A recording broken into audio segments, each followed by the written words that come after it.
मैं आपको बताती हूँ। ये हमने थोड़ा सा खम दे के बनानी है, बस ऐसे, ठीक है। और ये किस किस के साथ मिलती है, ये काफ़ी डिफरेंट शेप है इसकी। ये सिर्फ यानी कि जैसे हमने 2-3 हरूफ लिखने हैं जिसके साथ हाई लटकन आ जाए और 2 आंखों वाली हे हो। फॉर एग्जांपल मैं आपको लिखना सिखाती हूँ। जैसे देखें, ये हाई लटकन आ गई और ये तेरे तर आ गया, यानी ये ब ह तर, क्या हो गया, बेहतर, ठीक है।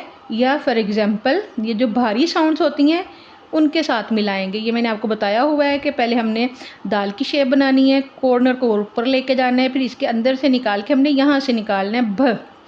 ये है बे का किरदार।